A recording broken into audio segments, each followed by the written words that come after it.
Session recap. Escape from the world's largest dungeon. With the silver celestial key finally in their possession, the companions paused to consider the lantern archon Zrino's final words. Somewhere within the goblin lands lay the chamber of ancient columns, where the key would reveal the hidden celestial passage leading out of the prison. For several long moments, everyone searched their memories. Then Basil's eyes widened. Open quote. Wait, I know where that room is. Close quote. The others turned toward him. Basil scratched the back of his head and sighed. Open quote.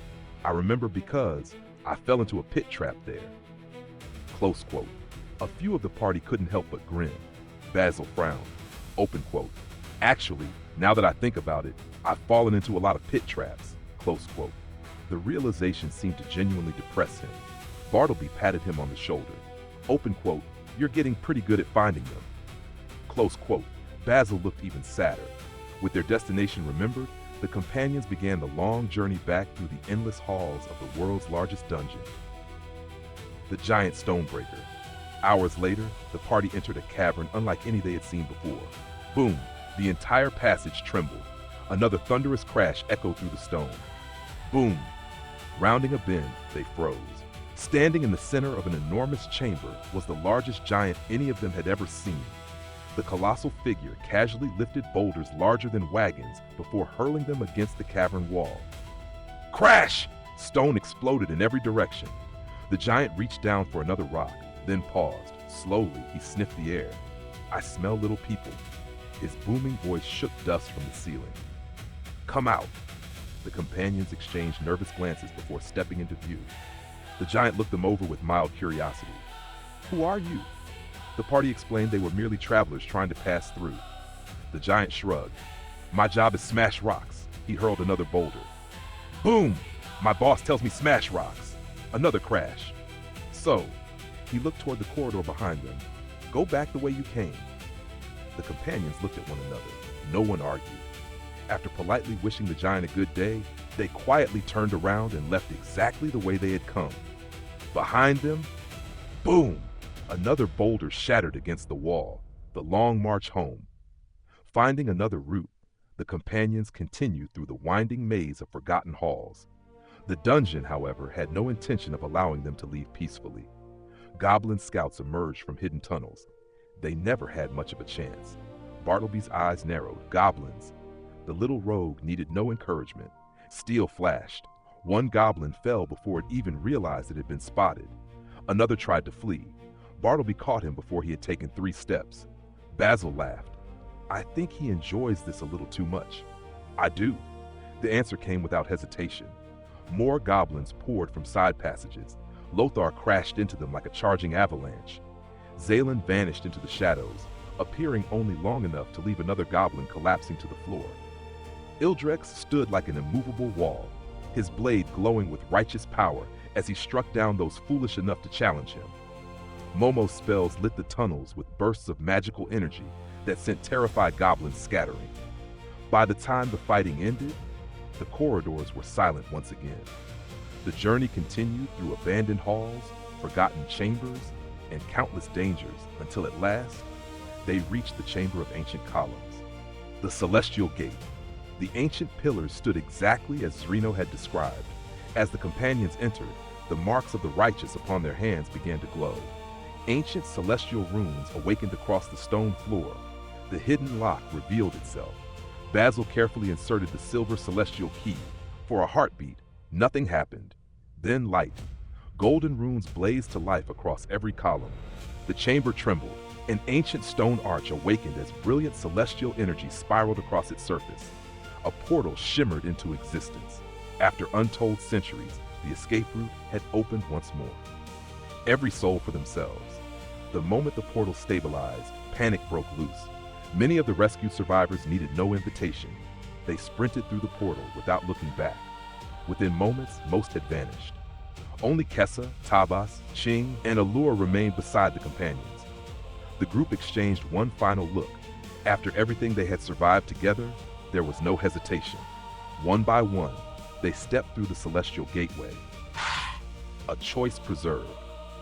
The companions emerged into an enormous underground ruin, unlike anything they had expected.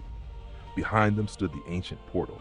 Beside it rested an unusual locking mechanism. The silver key could be turned in two different directions. One path led back toward the world's largest dungeon.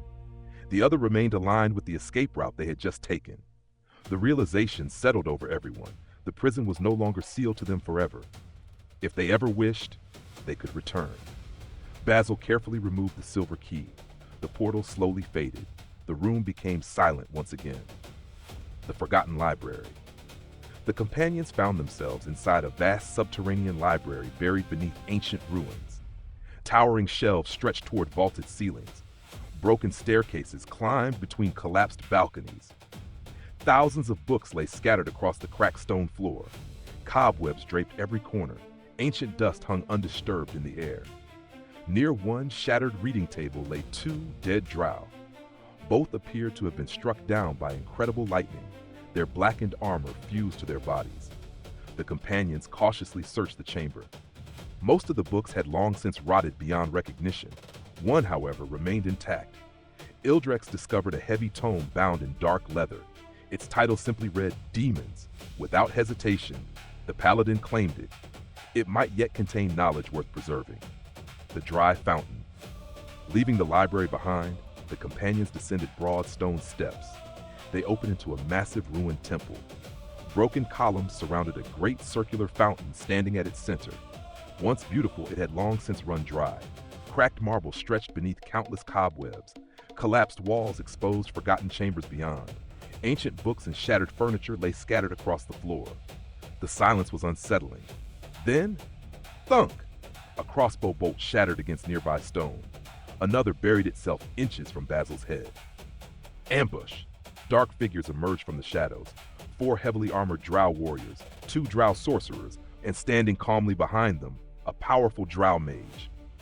Darkness falls without speaking a word. The lead sorcerer thrust out his hand. A globe of supernatural darkness erupted across the battlefield. Instantly, sight vanished. The ruined temple disappeared into absolute blackness. Crossbow bolts hissed through the void. Steel rang against steel. Voices echoed through the darkness. Where are they? Watch your left. They're behind us. Magic crackled unseen. The drow had fought like this all their lives. The companions had not. Then Ildrex raised his holy symbol. Radiant power exploded from him. Daylight! Brilliant divine light burst outward like the rising sun. The magical darkness shattered instantly. The temple returned to view. The drow blinked, suddenly robbed of their greatest advantage. Battle beneath the ruins. The ruined temple erupted into chaos. Lightning exploded from the drow sorcerers. Blinding arcs crashed across broken stone, leaving smoking scars through ancient marble. Momo answered with a roaring fireball. A blazing sphere streaked toward the enemy. The drow mage calmly lifted one hand. Counterspell! The fire vanished. Gone. Seriously? Momo growled. She refused to be discouraged. Another fireball raced across the chamber. Again, counterspell. The spell collapsed into harmless sparks. The drow actually smiled. Momo narrowed her eyes. Oh, we're doing this? She gathered even more arcane energy. The next fireball came before the enemy could recover. This time, the blazing explosion detonated among the drow ranks. Stone shattered. Ancient books burst into flame. The shockwave blasted warriors from their feet. The ruined temple shook beneath the explosion. Meanwhile, Zalen disappeared completely from sight. Invisible. Silent.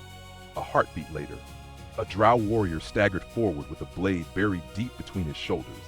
Another collapsed moments later. The unseen elf became death itself. Lothar roared as he charged through the center of the chamber. Each swing of his weapon crushed armor and bone alike. Drow warriors were hurled backward as though struck by a battering ram. Bartleby danced between opponents with practiced precision. Every opening became another fallen enemy. Basil fought beside him, laughing whenever another drow underestimated the two Grambin. Ildrex stood in the center of the battle, radiant energy surrounding him as his holy blade cut through the servants of darkness. Lightning, steel, fire, magic. The ruined temple echoed with battle, unlike anything it had witnessed in centuries. Realizing defeat was inevitable, the surviving drow attempted to flee with their mage. They never made it far. One by one, they fell. The last of the drow collapsed upon the ancient stone. Silence returned to the ruined temple. Only drifting smoke, burning books, and the dry fountain remained as witnesses to the fierce battle. The companions stood victorious. For the first time since escaping the world's largest dungeon, they truly understood that although they had escaped one nightmare, their adventures in Bethica had only just begun.